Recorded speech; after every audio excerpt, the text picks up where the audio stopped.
అనగనగా ఛానల్కి అందరికీ స్వాగతం. పిల్లలు, ఇప్పుడు మనం అర్జునుని ఏకాగ్రత అనే కథను వినేద్దాం. పాండవులు 5. ధర్మరాజు, భీముడు, అర్జునుడు, నకులుడు, సహదేవుడు. కౌరవులు 100 మంది. వాళ్ళల్లో దుర్యోధనుడు అందరికన్నా పెద్ద. వీళ్ళందరికీ గురువు ద్రోణాచార్యులు గారు. వీళ్ళకి విలువిద్య నేర్పిస్తూ ఉంటారనమాట. ఒకరోజు ద్రోణాచార్యుల వారు ఈ కౌరవులని పాండవులని తీసుకుని ఒక మామిడి తోటకి వెళ్తారు. అక్కడ ఒక మామిడి చెట్టు ఉంటుంది. ఆ చెట్టుకి ఒకే ఒక మామిడి పండు ఉంటుంది. అప్పుడు ద్రోణాచార్యుల గారు పాండవులని కౌరవులని పిలిచి, మీ విలువిద్య ప్రదర్శించి ఆ పండుని కింద పడేయాలి అని చెప్తారు. ఎవరి బాణానికైతే ఆ పండు కింద పడుతుందో వాళ్ళు గెలిచినట్టు అని చెప్తారు. ఇంకప్పుడు ఒక్కొక్కరిగా వచ్చి తమ విలువిద్యను ప్రదర్శించి ఆ పండుని పడేయాలని చూస్తారు. కానీ ఎవరి బాణానికి ఆ పండు కింద పడదనమాట.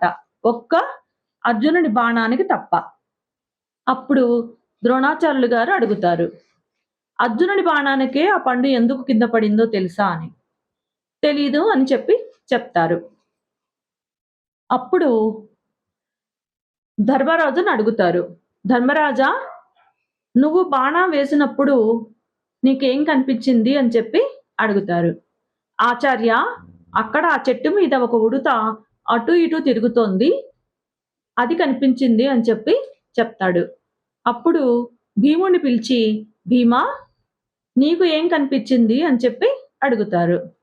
ఆచార్య, నాకు అక్కడ ఒక పక్షి ఉంది, ఆ పక్షి కనిపించింది అని అంటాడు.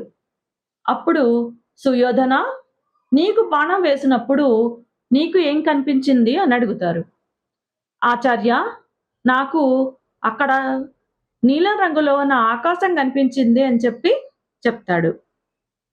అప్పుడు ద్రోణాచార్యులు గారు ఇలా చెప్తారు, అర్జున, నీకేం కనిపించింది అని అడుగుతారు. ఆచార్య, నాకు నేను కొట్టాల్సిన ఆ మామిడి పండు తప్ప నాకు ఇంక ఏమీ కనిపించలేదు అని చెప్తాడు. అప్పుడు ద్రోణాచార్యుల వారు ఇలా అంటారు, చూసారా, అర్జునుని ఏకాగ్రత వల్ల ఆ పండు కింద పడింది.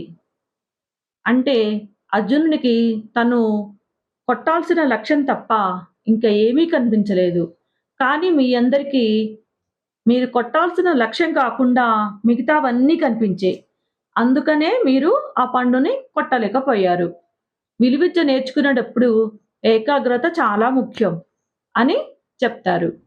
చూసారా పిల్లలు, మనం ఏదైనా ఒక లక్ష్యాన్ని సాధించాలంటే మనము ఆ లక్ష్యం మీదనే దృష్టి పెట్టాలి. మిగతా విషయాల మీద దృష్టి పెట్టి అటు ఇటు ఆలోచించి అలా చేస్తే మనము లక్ష్యము సాధించలేము.